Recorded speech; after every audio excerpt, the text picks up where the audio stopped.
Hey geeks, and welcome to a special episode of the Geekcentric podcast. On today's show, we're giving you our speedy, spoiler-free thoughts on Space Jam: A New Legacy.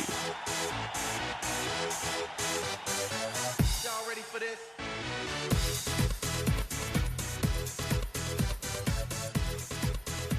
My name is Kev, and today we debut our brand new series, Quickfire Reviews. In this podcast, we'll review some of the newest movies currently in theaters in a rapid-fire fashion, and then let you know if we think you should check them out. Joining me today are two geeks with mad sneaker squeaks, Justin and Nate. Gentlemen, are you ready?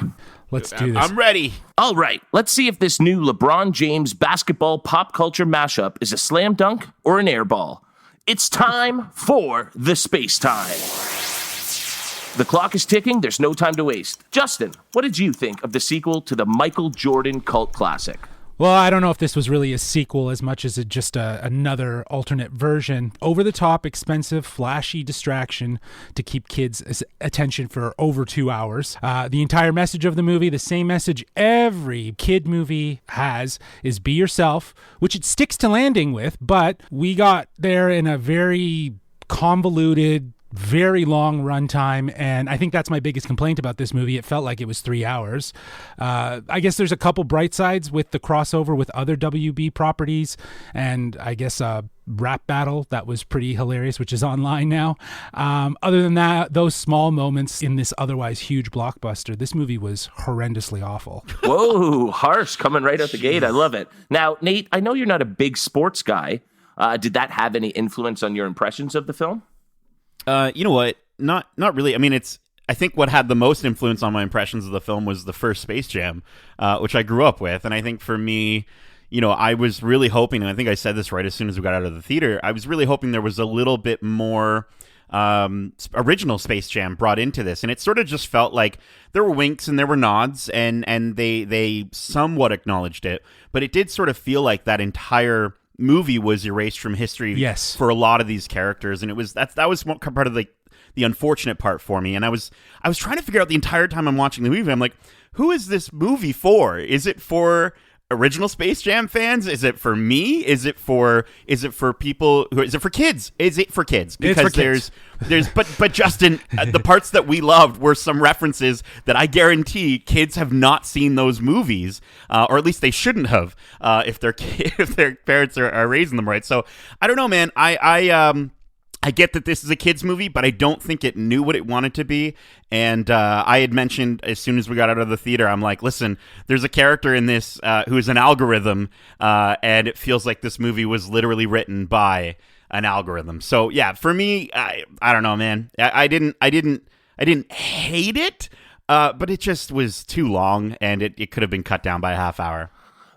I definitely agree on the timing issues, and the runtime was definitely way too long. This went into quadruple overtime, and it should have ended in regulation, to throw a sports metaphor out there. I get but it. Nate, I think I get it. I find it interesting what you were saying there, in that while it felt like a kid's movie, there were so many references for adults, and maybe that's where the film succeeded most for me, in that this film was exactly what I thought it was going to be. It was, you know, a movie lacking in writing or storytelling, but brimming with movie and television references. And it's almost like it had a little bit of something for everybody. And so while it wasn't necessarily a great movie, I think the parts that it did well, especially that second act, it really hit out of the park.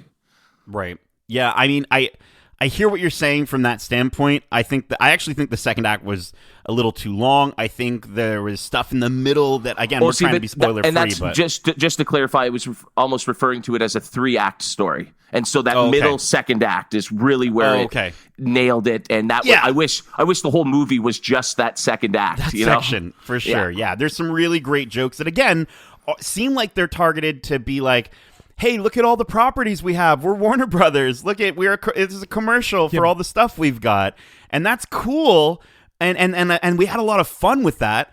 I could have just watched that and not everything else that this movie, the unfortunate, not phenomenal. Like the acting was horrendous. I mean, listen, Michael Jordan was not a phenomenal actor in the original one, but LeBron James, I'm sorry, it was the way that he would even deliver the lines that were written for him. I was just like, are you literally reading these lines in front of Well, they you had to as you're animate talking him to. for the first half of the movie because Right.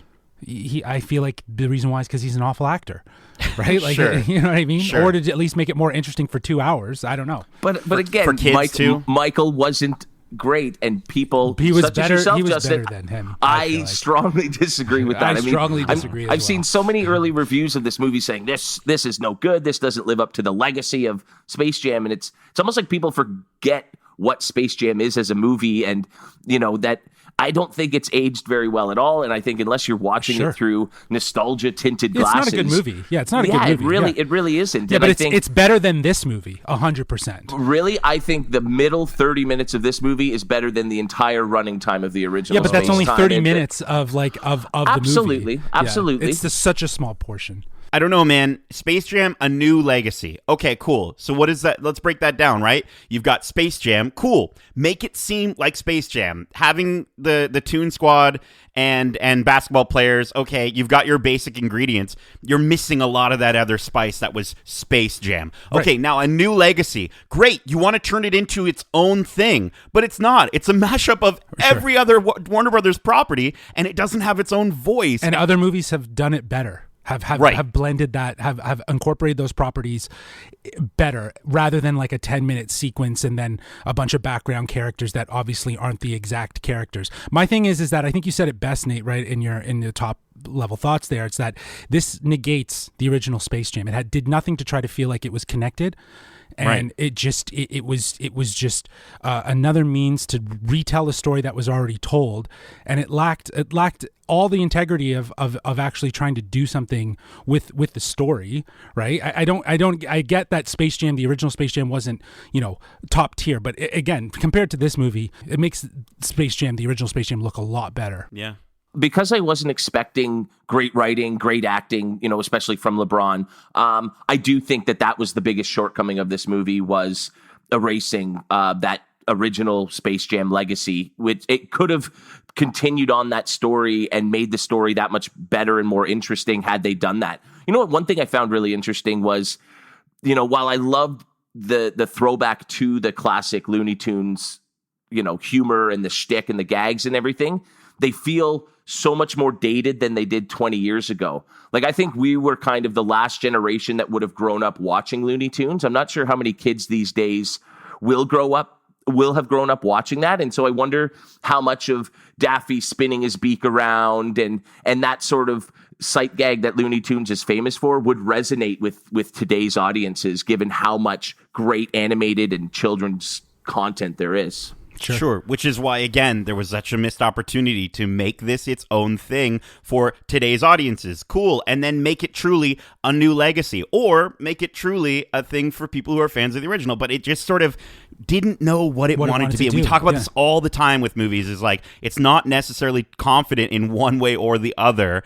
And I think it was overwritten. It tried too hard. And here's the thing. Listen, I get that it's a kid's movie and we're a bunch of like 30-plus-year-old dudes like talking about this. But at the same time, there are amazing kids movies that are being released by other studios, and it seems ridiculous that we have to settle because it's cartoon. It doesn't make any sense. I also think, I know we went and saw like a relatively later evening show. We saw it at 9:20, right? Yeah. But the audience that was there was some kids, some teenagers, but for the most part, there were people in their 30s, like our age, that had probably seen the original and wanted to see what this was about. So yeah. I think that the movie totally negates that audience. It basically says that if you are of that audience and you have kids, this is a good movie for you to maybe take them. 'Cause you won't like it, but they will, and maybe you'll enjoy it for some slight sort of crossover. There's some stuff that definitely made me laugh, but like I think in all of that, it's all of the other stuff just makes this feel very bloated. Yeah, I think trimming off 30 minutes, and honestly, I think 10 minutes in a group discussion between us with some rewrites, we could have made a movie twice as good. Honestly, I don't think it would have been hard to make a better movie than what they gave us. Sure, which is where when I said I felt like it was overwritten, that's what I mean. We took 10 minutes to create what I honestly believe a lot of people would have liked a lot more, and I'm saying that, but sure. But we took that and we managed to do that in such a short period of time where it feels like they we're like, oh, how do we jam every like modern kid reference into this? But also we're gonna put stuff in there for the adults. But also it's not Space Jam, but also it is. Like, it's just figure it out. What do you want it to be? Yeah. You know, I find it interesting, Nate, because you were a lot more up on the movie immediately after, and so I think just this little bit of time you've had to settle in has soured you a bit, eh? That's very interesting. Man. So I'm interested to see how that will affect your final assessment of the movie. But before we get to that, our buzzer has sounded. That is game over for this review. Now, before we do get to that assessment, I had one quick impromptu question I wanted to ask you guys. Sure. Which one Looney Tunes character do you think you're most similar to? I'll give you a second to think about this, and I'll start off for myself. I am 100% Yosemite Sam. I am angry and cantankerous and always trying to shoot a gun at somebody, I guess, you know? If anybody was going to find Bugs Bunny annoying, it would be me, I think. Yeah, absolutely. Wow. Justin, do you know? Because I'm trying to figure it out here. I think I'm either Daffy or maybe, I don't want to put myself on the pedestal of Bugs, but I'm a little much. I know I can be a bit much. I can be really. You like to have fun at being a bit pesky. You know, yeah, exactly. Yeah, I could see Bugs. You know, and you're a loud eater, so that's good. Yeah, there you go. Yeah, I do eat with my teeth, yeah. You know, there's a lot of times where I really like to be extra, and I think Michigan J. Frog is one of the most extra Looney Tune, hello, my darling, hello, my baby, hello, my dum doll. But I do like you as the curtain call frog there, Nate. You're the singer of the group for sure, so that's awesome. All right, perfect. Well, let's wrap this up with our final assessment in a segment we're calling Would Ya? Would ya recommend this movie or something to watch on TV? Would you recommend it to me? Would ya? All right, for today's show, I'm asking, based on your thoughts on the film, would you recommend this movie to fans of the original Space Jam? No. Go on, elaborate. I would not. I honestly, again, for everything we were saying, I don't think the movie knows who it wants to cater towards, and it also just tries to stuff an obscene amount of time together to create this sort of mess of a movie that's got funny moments that made me laugh, but overall, like, I shouldn't be watching an entertaining movie like this and checking my watch. Yes. It just shouldn't happen. Very good and it point. did too many times. Too many times. Now, I think I know where you stand on this, but why don't you confirm for our listeners? Yeah, 1,000%. No, I would not recommend this to the original Space Jam fans. This movie, like I was saying before, makes the original story look way better for its simplicity and focus, and it even did a better job of being super meta and aware of itself than this movie did, as Nate pointed out, talking about an algorithm involved as its villain. This is not a movie for the fans of the original Space Jam, which in my opinion is very insulting, but this is a movie for the kids today and a means to simply make money off of them. I would have rather this movie been called anything else other than Space Jam. It did nothing to connect to the original film. All it really did is include a top-tier basketball player who was an awful actor, more so than Jordan in my opinion, and include the Looney Tunes. It's so apparent that this was nothing more than just a cash grab. With little attention to us, the audience of 25 years ago. And I guess I just hoped for something more. And I guess I'm stupid for hoping that, but I just, no, yeah. Yeah, I think from my perspective, if you go in with low expectations, if you really have a realistic perception of how good the first Space Jam actually was, and you want to see, in my opinion, the best pop culture crossover since Roger Rabbit, at least for that second act. There's 25 minutes of this movie that really does make it a fun experience. That said, over a 2-hour runtime, and given how bad the rest of it is, I don't know. Listen, unless you are really a big LeBron James fan, or, really want to see a bad impression of Pennywise, I probably wouldn't recommend this movie for fans of Space Jam or movies in general. Yeah, I mean, there's better if you want to go to the movie theaters, there's better movies to watch right now. Yes. And I do really think go to the movies. I mean, I think I know this is not necessarily part of this review, but like I can just say it's the best time more than ever if you don't like people because of distancing in Ontario. Go to the movies, support the movie theaters, and enjoy and have a great time. You can put all your snacks in the 2 seats beside you. That to me was a highlight of going to this movie. Yeah, but I've seen at least 2 movies that are in theaters now that are much, much, much better than this one, and there's only more to come. There we go. Well, and there you have it. Our first episode of Quickfire Reviews is in the books. Thanks for tuning in wherever you listen to podcasts. If you haven't already, be sure to subscribe and leave us a glowing review. We always appreciate the love. We want to know, have you seen Space Jam? Are you planning on it? Why or why not? Let us know at wearegeekcentric@gmail.com.